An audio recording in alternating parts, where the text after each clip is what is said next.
Dudes and dudettes, how are you guys? This is Chazzy and welcome back to What's the Damage? The good old WTD question mark here on my channel, the segment on this channel where I can unleash all of my inner rage and sadness and anger and sorrow, all of the negative emotions that come with being a human being. And today's topic is going to be one where I can really truly unload all of these spiteful feelings inside of me, because what I'm going to talk about today really irks me down, all the way down to the corners of my darkened soul. Short films. Okay, so you guys might be able to figure out that short films are supposed to be short. You know, it's literally right there in the name. And why am I emphasizing it that way? It's because there are certain people who don't really understand that very simple concept, right? A little bit of backstory. You guys should know that I am a huge film aficionado. I love watching movies. I am an avid cinephile. I review them on my channel. I talk about them on Twitter. I, log them over on Letterboxd and everything. I think that movies are very good experiences for people, right? Especially if you watch one that is right up your alley, the kind of genre that you like. So horror, for example, if you're into it, it's going to really make the blood pump and the adrenaline flow, right?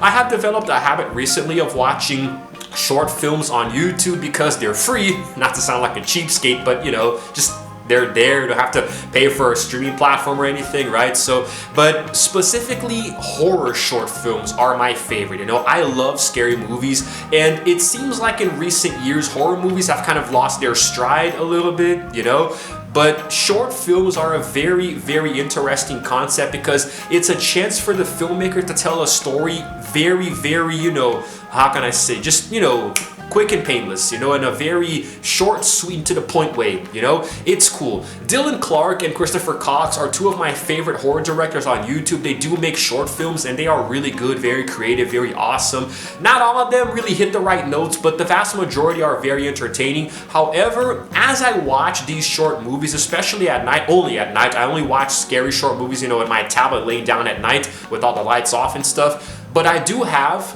this, let's say, this habit of sorts as well, which is looking through the comments section. If you can filter through the spoilers, of course, there are some interesting things that you can find there. But if I could put a number on it, I would say that upwards of maybe 75 to 80% of the comments that I see are about people clamoring for these short films to be made longer, right? God, I love this movie. I wish I could see this as a feature-length picture. Oh my God, I really want this to be made into such a much longer movie. Wow, I wish I could see a full movie of this. Wow, I want a sequel. Wow, this should be like an hour long, Guys, I'm going to repeat something that I said at the beginning of the video, now emphasizing it a little bit more. Short films are supposed to be short. It's literally in the name. It is a short.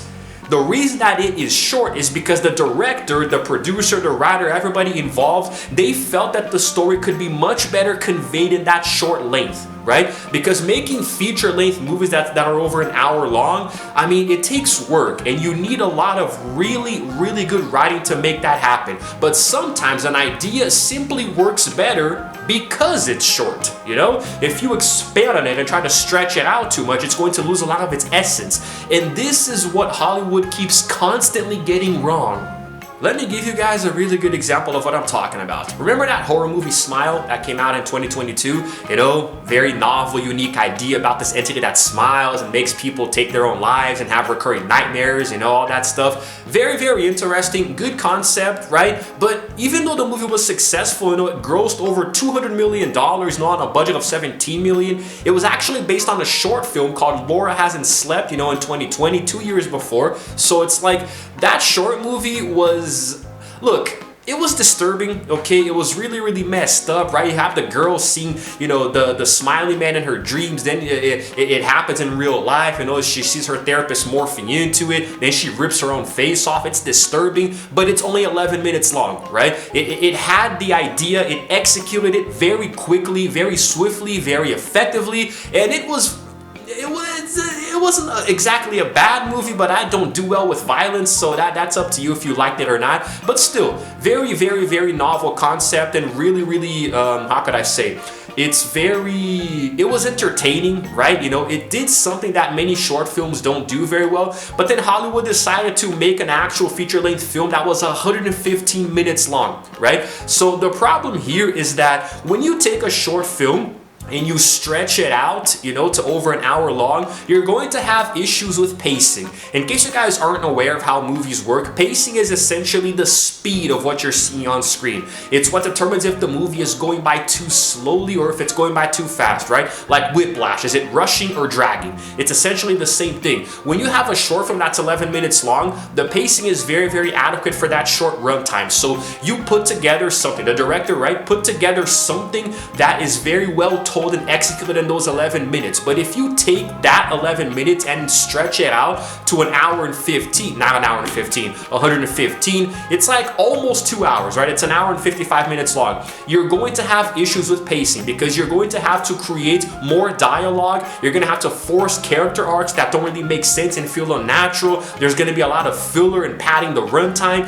You have to establish lore, mythology, backstories, you know, make an actual storyline that makes sense. And Smile was terrible. That was a crappy movie, man. It almost went viral. There were people going to baseball games and smiling to the camera as publicity stunts, you know. It was like, I'm gonna watch this, man. Film Theory did a video about it. CinemaSins, you know, did a video about it. Everybody's talking about this thing, how to beat the monster, this and that. I'm gonna watch it, and my expectations were high, and it was terrible. There was only like one effective jump scare in the entire movie, which was right at the beginning. You know, if you've seen the movie, you know what I'm talking about, right at the hospital. After that, the movie doesn't come anywhere close to matching that kind of creativity, you know? And let's go back a few years, like a decade or so. Remember this short film called Smile, you know, back in not Smile.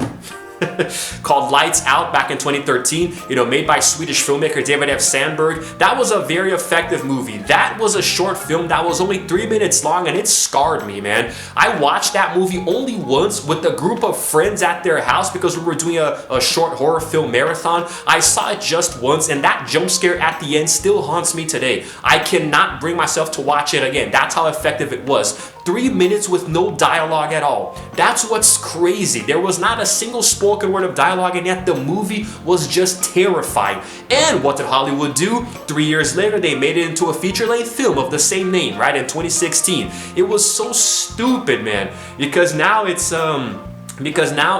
was directed by I'm getting all my directors mixed up here because look, Parker Finn directed Smile, you know, the short film. Laura has us up in Smile, but now David F. Sandberg did the same thing. However, this movie Lights Out was now 81 minutes long, and it was pretty successful. It had a budget of almost $5 million and went on to gross almost $150 million. It was good, but it's the same exact problem. It didn't feel right. It didn't, because you're taking the idea of a 3-minute short with no dialogue and stretching it out with characters and dialogue and this and that. I mean, it doesn't make sense, man. And the very simple fact that you're bringing in the original directors to make these things, it feels so unnatural. Parker Finn did something really good with Laura Hasn't Slept, but he sucked when it came to Smile. Same thing with David Sandberg. The original short was amazing, but then when it became a feature-length film, over an hour long, it's like an hour and 21 minutes, right? It doesn't feel the same. The mythos rather, everything just, you know, comes crumbling down.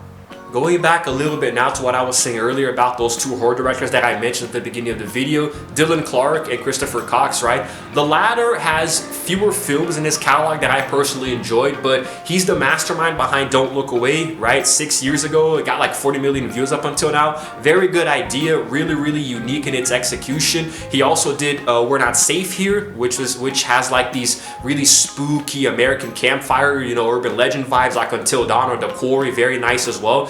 But it's like, you know, I can't, in the back of my mind, I keep thinking, if these movies become feature-length films, they are going to completely suck. Same thing with Dylan Clark. Dylan Clark is the mastermind behind Portrait of God. I'm pretty sure you've heard of it. But he also has other ones like Transfigure with the Photoshop demon and everything. Then there's also Home Movies with the demon coming out, you know, through the camera and stuff. Really creative as well. He also did more recently Remains, which was really unsettling. Other films too. He's done Seagrass. He's also done Hatched, right? Like, Dylan has a very, very good eye for making short films in the horror catalog, and he makes all of them with his sister Hannah. She's the blonde girl who shows up in the videos. But if Hollywood ever gets a hold of this guy, I don't know, man, because it's the same thing in the comment section. I see so many people watching these short films and it's almost like they can't appreciate them for what they are because they are constantly whining about them being made into longer movies. And that's not how it works. You're not even showing appreciation to the creator. You're basically saying, you know what? This short movie isn't good enough. I want a longer one. You know, you're pretty much spitting on his work. There's a way for you to, you know, critically acclaim something without, you know, like sort of, how can I say, like there's a way for you to show that you want more than, you know, kind of spitting on the thing that you just watched, if that makes any sense. Like Portrait of God, I have it opened up here on YouTube right now. Portrait of God is 7.5 minutes long, right? 7 minutes, 30 seconds. It is one of the best short films I've ever watched because it builds tension in a way that many Hollywood movies can't. There is so much suspense in that thing and it pays off at the end, you know? Of course, like there are some things that you can see coming, some tropes here and there, but it's very, very unique in its own aspect. I know I've said the word unique probably 10 times in this video, but that's what these movies are. These short horror films are very, very unique.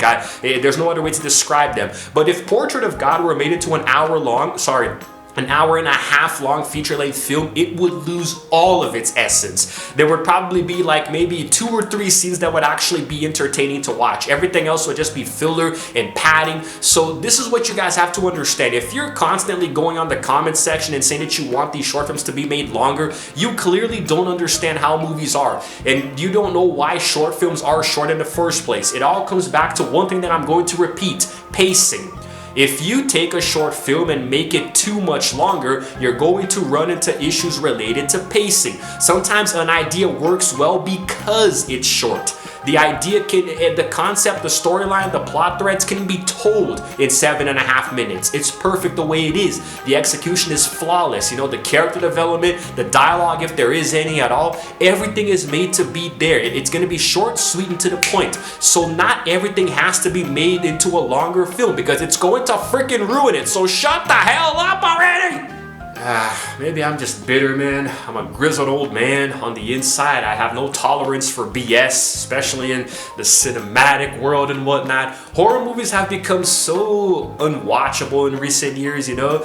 It's not even that they're necessarily bad, they're just not scary. They fail to do the one thing that they're meant to do. You know, horror movies have one job, which is to scare us, and they can't anymore, right? Not even Halloween, not even Michael Myers can instill that much fear. Have you guys seen the recent Halloween trilogy? There was the Halloween reboot in 2018. It was a very good one, right? Of course, it sucks how they just, you know, completely threw away all the mythology beforehand, but still, it was a good standalone movie on its own. Then in 2021, you had Halloween Kills, really just... God, that movie was hard to watch for me, man. A lot of gratuitous violence, you know, way too gory. But still, the story was there. It was a very good build-up from the first one, you know, now bridging the gap towards the third one, which came out in 2022, Halloween Ends. That movie sucked. You know, it's like a spit in the face of all of the fans, right? It's like, I think it might have been just as bad, if not worse, than Star Wars The Last Jedi, right? I'm surprised people didn't petition for Halloween Ends to be removed from the canon. It was so terrible. Horror movies have lost their way.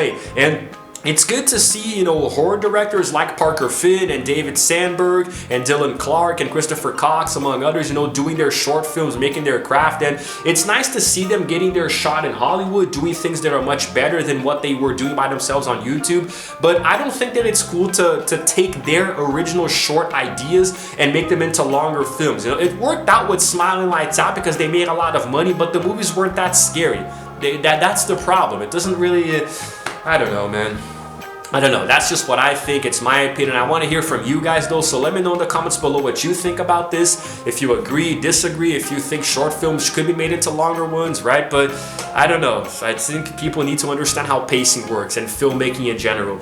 And stay tuned to the community tab because I'll definitely run a poll or two about this to see what you guys, you know, prefer a little bit more directly.